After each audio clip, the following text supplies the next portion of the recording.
Mon frère, ma sœur, bien-aimé du Père, je suis content d'être en connexion et en relation avec toi en ces moments, dans la présence de Papa Adonai, dans la présence de notre Dieu, qui ne veut que de notre bien, qui ne veut que nous édifier, qui ne veut que nous fortifier et nous donner toujours de grandir et de croître dans ses voies et dans la foi pour la gloire de son nom. Dieu veut que tu sois bien, mon frère, ma sœur. Dieu veut que tu sois heureux. Dieu veut que tu sois épanoui. C'est pourquoi, bien-aimé du Père, sachant que Dieu n'est pas contre toi, mais que Dieu est pour toi, nous allons le suivre, pas à pas, au travers de son Esprit Saint, qui nous enseigne dans la parole de vie, dans la parole qui sauve, dans la parole qui affranchit, dans la parole qui constitue pour les chrétiens un repère spirituel, afin que nous ne sortons pas des voies qui ne glorifient pas le Père et que nous demeurons sains et saufs dans sa paix et dans sa sérénité. Le thème que le Père nous propose aujourd'hui, par la grâce de son Esprit Saint, est Tu es le temple du Saint-Esprit. Mon frère, tu es le temple du Saint-Esprit. Ma sœur, tu es le temple du Saint-Esprit. Qui est le Saint-Esprit? D'où vient le Saint-Esprit? Et comment se fait-il que tu sois le temple du Saint-Esprit? Écoute-moi, bien-aimé du Père. Il y a des choses qui sont assez compliquées à comprendre pour le cerveau humain. C'est comme lorsque tu prends un enfant de classe de CE1 et que tu veux qu'à cet enfant de CE1, il soit enseigné des algorithmes et des algèbres dignes d'un élève de terminale. L'enfant va être perdu. Au bout de 2 minutes de cours, l'enfant va se demander ce qu'il fait là. Il en est de même avec nous. Nous devons nous humilier. Nous devons accepter que nous avons des limites. Nous devons accepter que nous faisons face à des choses qui nous dépassent. Et nous laisser enseigner de classe en classe, de niveau en niveau, de stade en stade par l'excellent Saint-Esprit de Dieu que nous allons à présent suivre dans le livre d'Actes, au chapitre 7 et au verset 48. Bien-aimé du Père, si tu as la parole du Père devant toi, ouverte en ces moments, si tu as la parole du Père accessible à portée de main en ces moments, je t'invite à la prendre, je t'invite à l'ouvrir, je t'invite à te saisir d'elle. Ou si tu as la parole du Père de manière numérisée dans ton téléphone, dans ta tablette, je t'invite à y aller afin que nous puissions la lire ensemble pour la gloire de son nom et pour notre édification à nous aussi. Actes chapitre 7 et au verset 48. Le Saint-Esprit nous dit, mais le Très-Haut, c'est-à-dire donc Dieu, mais le Très-Haut, c'est-à-dire donc ton Père, mais le Très-Haut n'habite pas dans ce qui est fait de main d'homme, comme dit le prophète. Le Très-Haut, ton Père céleste, n'habite pas dans ce qui est fait de main d'homme. De la même manière, le Très-Haut s'est bâti une maison. Le Très-Haut s'est bâti une demeure. Et nous allons aller, mon frère, ma sœur, dans le livre de Genèse, au chapitre 2 et au verset 7, afin que tu comprennes quelque chose de puissant que le Saint-Esprit veut nous révéler ici. Genèse, chapitre 2 et au verset 7, le Saint-Esprit nous dit, l'Éternel Dieu forma l'homme de la poussière de la terre, il souffla dans ses narines un souffle de vie et l'homme devint un être vivant. De toutes les créatures du Père, l'homme est le seul dont le processus de création a été révélé ici. Mon frère, ma soeur, tu ne sais pas comment est-ce que Dieu a créé les buffles. Tu ne sais pas comment est-ce que Dieu a créé les insectes. Tu ne sais pas comment est-ce que Dieu a créé tout ce qui se meut à la surface de la terre, les poissons et ainsi de suite. Mais la parole de papa s'arrête sur un élément puissant ici. La parole de papa met l'accent sur un élément puissant ici. C'est le processus par lequel toi et moi avons été amenés à l'existence. Cela n'est pas un hasard, mon frère. Cela n'est pas un hasard, ma sœur. Mais si Dieu veut, des milliers d'années après avoir rédigé cette parole par ses prophètes et par ses serviteurs, que cette information te parvienne aujourd'hui, en 2021, c'est que cela a une importance capitale pour toi. C'est que cela revêt une importance capitale dont tu dois prendre conscience en ces instants. C'est pourquoi depuis lors, l'homme n'arrive pas à dominer certaines choses. C'est pourquoi depuis lors, l'homme n'arrive pas à comprendre certains paramètres de sa vie. Mais comme notre Seigneur Jésus nous l'a dit, que nous connaîtrons la vérité et que la vérité nous rendra libres, de la même manière, le Saint-Esprit souhaite que toi et moi, en ces instants, nous soyons portés à un niveau de connaissance de la parole, afin qu'au travers de cette connaissance, que nous soyons libres et que nous puissions faire des choses qui nous étaient difficiles avant, avec facilité aujourd'hui. Le Père souhaite que nous nous améliorons. Le Père souhaite que nous évoluions. Quel est ce Père sur cette terre qui n'est pas content de voir ses enfants grandir? Grandir dans la chair, oui, mais grandir aussi dans la sagesse. Grandir aussi dans l'amour et dans des valeurs propres. Bien-aimé du Père, papa te révèle comment est-ce qu'il t'a créé. Papa te révèle comment est-ce qu'il t'a appelé à l'existence. La question que le Père te pose et me pose en ces instants, c'est qu'est-ce que le corps de l'homme? Pourquoi est-ce qu'il a pris autant de temps? Pourquoi est-ce qu'il a pris autant d'importance? Pourquoi est-ce qu'il a jugé si nécessaire de nous révéler comment est-ce qu'elle nous a appelés à être? Comment est-ce qu'elle nous a appelés à l'existence? Quelqu'un nous a apporté cette réponse. Bien plus loin, mon frère, ma sœur. Quelqu'un nous a apporté cette réponse dans le livre de Jean, au chapitre 2, au verset 19. Quelqu'un nous dit réellement qu'est-ce que le corps de l'homme. Quelqu'un nous révèle réellement quelle est la signification spirituelle que le corps de l'homme a pour Papa Adonai. Et cet homme, c'est quelqu'un de très important. Cet homme, ce n'est pas quelqu'un qui raconte des histoires. Cet homme, c'est la vérité lui-même. C'est le chemin lui-même et c'est la vie lui-même. Et il nous parle dans le livre de Jean au chapitre 2 et au verset 19 en nous disant: Jésus répondit. Qui? Jésus répondit. Jésus qui? Jésus le Fils de Dieu. Jésus qui? Jésus le chemin, la vérité et la vie. Jésus qui? Jésus ton Seigneur et mon Seigneur répondit: Détruisez ce temple et en 3 jours je le relèverai. Détruisez ce temple et en 3 jours je le relèverai.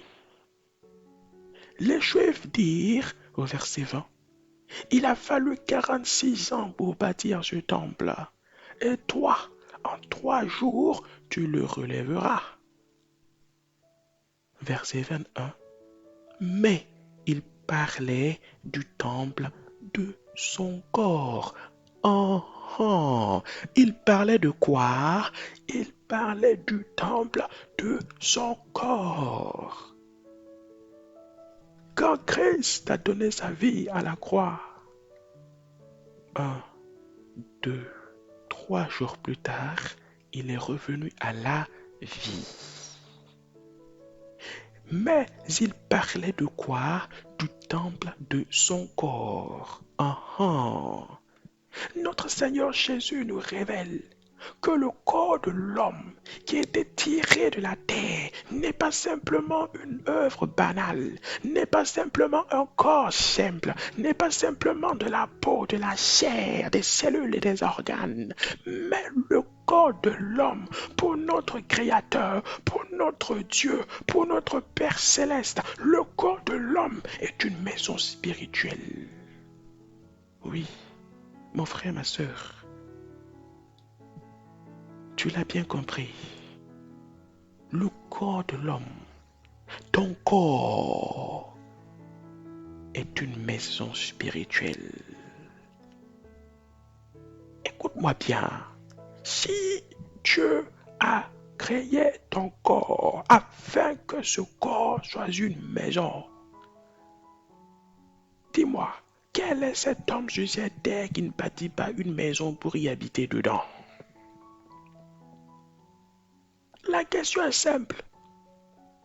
Quel est cet être humain qui va se lever, consacrer son énergie, consacrer sa force, mouler des briques, creuser des fondations, monter la maison, mettre les tôles, les toitures, les fenêtres, les ouvertures, arranger la maison jusqu'à ce qu'elle soit parfaite, jusqu'à ce qu'elle soit belle, jusqu'à ce que la maison soit vivante, magnifique, pour ne pas habiter dedans. Il est important que nous prenions conscience de ces vérités. Il est important que nous prenions conscience de ces réalités.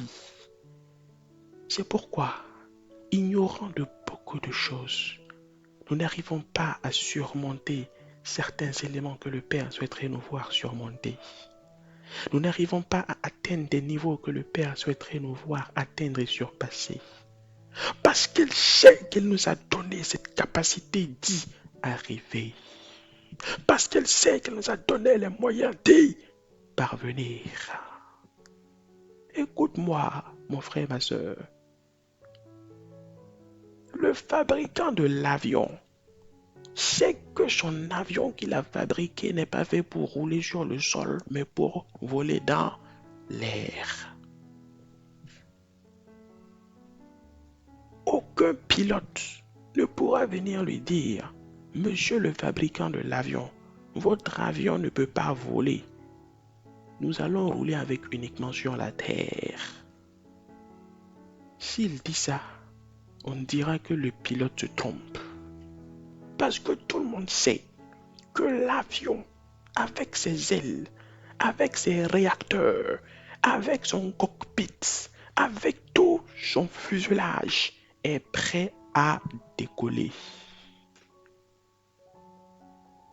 Si l'avion ne décolle pas, c'est que le pilote, à quelque part, a oublié de faire quelque chose de très important. Le fabricant de la voiture de course, qui a fabriqué sa voiture de course, il sait très bien que sa voiture de course est conçue pour atteindre des centaines de kilomètres par heure.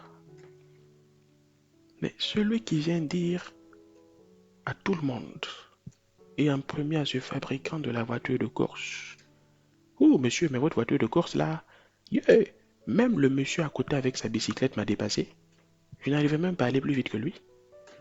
Tout le monde saura que c'est certainement ce chauffeur qui a oublié de passer la vitesse supérieure. Sinon, une bicyclette ne peut pas rivaliser avec une voiture de course. Parce que le fabricant de la voiture connaît le moteur qu'il a mis dedans. Parce que le fabricant de la voiture connaît la puissance qu'il a donnée à ce moteur. C'est pourquoi il est important de la même manière que nous soyons conscients des qualités que le Père nous a données. Il est important de la même manière que nous soyons conscients des facultés que le Père a mis en nous. C'est pourquoi le Saint-Esprit te dit en ces instants, bien-aimé du Père, aie une meilleure opinion de toi-même. Aie une meilleure opinion de toi-même, car tu es ignorant de ce que tu es capable d'accomplir, car tu es ignorant de ce que tu es capable de faire. Sais-tu réaliser tout ce potentiel que le Père a mis en toi? Sais-tu réaliser toutes ces capacités que le Père a mis en toi? Tu allais avoir peur de t'asseoir, tu allais avoir peur de fermer les yeux la nuit pour dormir, tellement tu allais réaliser que tu es une véritable machine de course, que tu es une véritable machine à victoire, que tu es une véritable machine à faire de toi un champion et à faire de ceux qui t'entourent des champions comme le roi David l'a manifesté et l'a montré. Prends conscience de ta véritable nature. Prends conscience de ce que tu es réellement.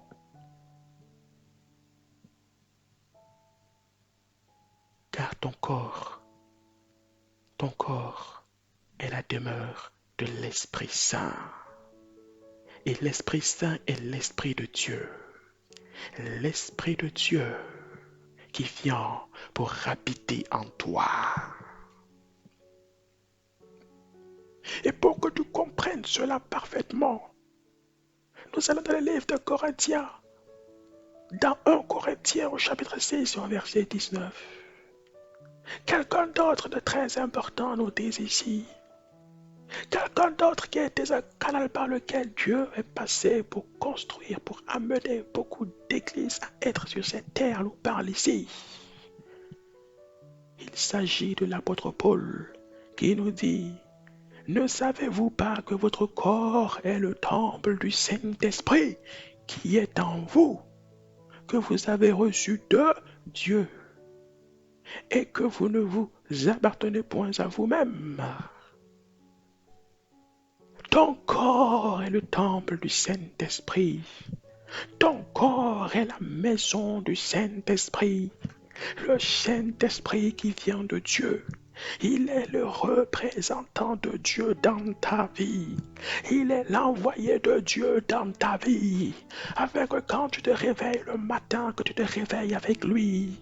Afin que quand tu te couches le soir, que tu te couches avec lui. Parce qu'il est là pour te conduire. Parce qu'il est là pour te guider. Parce qu'il est là pour te diriger. Parce qu'il est là pour te consoler. Parce qu'il est là dans les situations difficiles pour t'édifier. Afin que tu ne tombes pas, afin que tu ne chutes pas, afin que même si tu frottes, même si tu t'écroules, même si tu trébuches, que rapidement tu te relèves à nouveau, que tu sois sur tes deux pieds, tel le champion qu'il a conçu, qu'il a préparé, qu'il a créé, pour donner gloire à son nom, de concert avec l'Esprit Saint qui habite en toi et qui te donne d'être ainsi.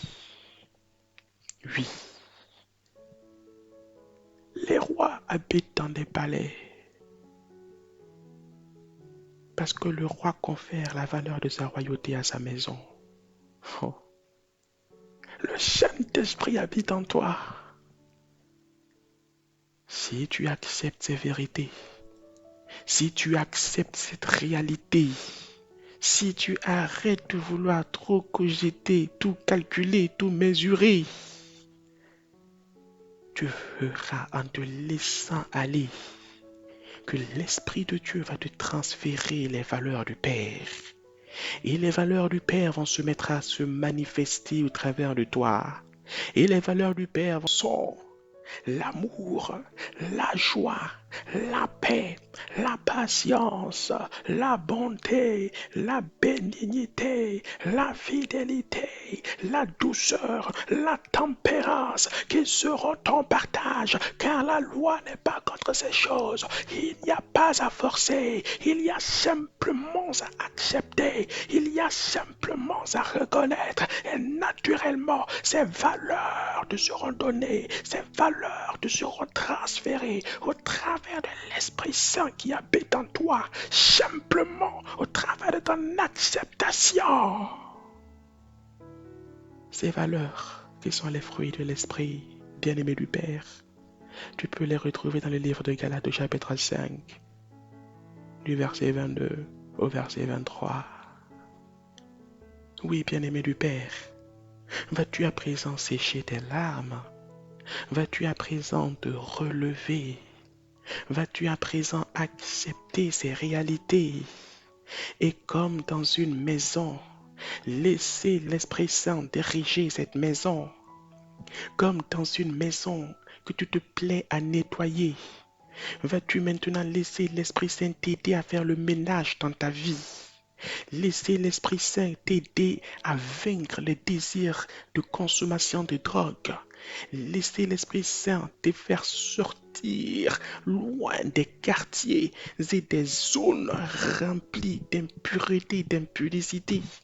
Laissez l'Esprit Saint bouter hors de la maison, bouter hors de ta vie tout ce qui est ivrognerie. Vas-tu maintenant laisser l'Esprit Saint chasser toute cette poussière loin de ta vie, composée de haine, de jalousie, de refus de pardonner et de rancœur? Vas-tu maintenant laisser l'Esprit Saint prendre possession de ton corps, prendre possession de ta vie, tel un champion de course,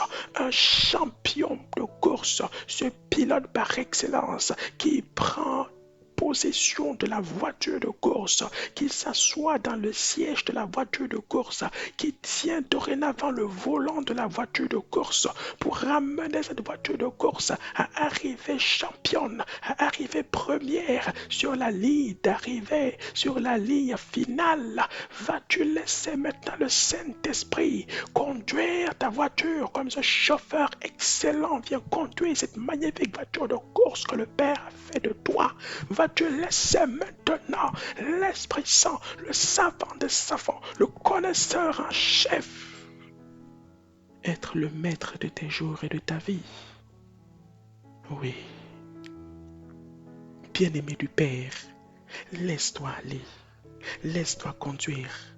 Tu es le temple du Saint-Esprit, tu es sa maison, tu es sa demeure, et le Père ne veut que de ton bien. Mon frère, ma sœur, laisse-toi conduire, laisse-toi guider, laisse-toi mener, et tu ne le regretteras pas. Et tu ne le regretteras jamais, parce que le Père ne se trompe pas. Le Père ne fait jamais d'erreur de calcul. Le Père est toujours juste et connaît la fin de toute chose avant même son commencement. Et la fin que le Père veut pour toi est toujours bonne. L'issue de toutes les situations que tu traverses, que le Père veut pour toi, est toujours bonne. C'est pourquoi il a conçu ton corps, afin que ce corps soit une demeure dans laquelle son propre esprit viendra habiter. Si tu me dis que ce Dieu qui a fait tout ça pour toi ne t'aime pas, je te dis, mon frère, ma soeur, que tu te trompes. Si tu me dis que ce Dieu qui a fait tout ça pour toi est responsable des difficultés que tu traverses, je te dirai, mon frère, ma soeur, prends le temps de bien analyser la situation. Prends le temps de bien analyser la situation et rends grâce à Dieu parce qu'il est là pour t'aider à sortir de ces difficultés. Il est là pour t'aider à sortir de cette maladie. Il est là pour t'aider à sortir de ces problèmes, afin que la joie et le bonheur qu'il a prévu pour toi soit ton partage. Le Père t'aime. Le Père veut de ton bien. Le Père ne manquera jamais de te chérir tel un père chérit ses enfants. Alors garde précieusement cette parole en toi. Toi qui as accepté, écoute et obéis au Saint-Esprit maintenant. Toi qui as accepté, sois docile à l'Esprit Saint. Et comment être docile à l'Esprit Saint? C'est simplement prier le Père, écouter la voix du Père et la mettre en application application et à sa mise en application, le Saint-Esprit te dira toujours de manière distincte ce que tu dois faire et ce que tu ne dois pas faire. Au carrefour, le Saint-Esprit te dira toujours de manière distincte s'il faut tourner à gauche ou s'il faut tourner à droite. Ne réfléchis pas trop. Ne te laisse pas embarrasser par des foules de questions. Tu as accepté, tu as bien fait. Laisse-le seulement te conduire. Laisse-le seulement se révéler. Tu te demandes comment tu verras dans les jours qui viennent sa manifestation dans ta vie de manière naturelle, sans forcer, sans pousser, sans brusquer, de manière naturelle. Sa manifestation, tu le vivras avec joie au quotidien. Mon frère, ma sœur, tu es le temple du Saint-Esprit. C'est pourquoi, mon frère, c'est pourquoi, ma sœur bien-aimée du Père, je prie que Papa te bénisse abondamment. Oui, je proclame que le Père t'accompagne dans tous tes projets. Oui, je proclame que le Père t'affranchisse de toutes difficultés que tu rencontres, que tu traverses. Oui, je proclame que l'Esprit Saint manifeste sa puissance au travers de ta vie, non pas seulement pour toi seul, mais pour ta famille, pour tes amis et même pour ton prochain que tu ne connais pas et que tu n'as pas encore rencontré aujourd'hui. Oui, je le proclame, que partout où tu iras, tu seras comme un projecteur. Tu iras illuminer les vies des uns et des autres. Dans ton lieu de service, tu illumineras des équipes. Dans ta classe, tu illumineras tes camarades de classe, de corps professoral. Dans ce marché, dans ce lieu où tu réalises ton business, tu feras resplendir et rayonner la gloire de ton Dieu au travers de l'Esprit Saint qui est en toi. Oui, je le proclame. Partout où tu iras, on t'appellera homme, femme de paix, homme, femme de pardon. Partout où tu iras, je le proclame. L'on viendra à toi pour te demander des conseils. Que le nom du Père soit et demeure pour toujours béni. Que son nom soit et demeure pour toujours élevé. Que sa sainte parole soit et demeure pour toujours en nous. Et que le Saint-Esprit nous nourrisse au travers d'elle au quotidien. Bien-aimé du Père, sois et demeure pour toujours béni. Que la grâce et que la gloire reviennent à notre Père céleste. Que son nom demeure pour toujours élevé. Que tout en nous lui soit soumis, lui soit docile et le suive.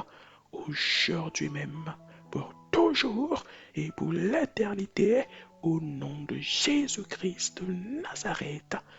Amen.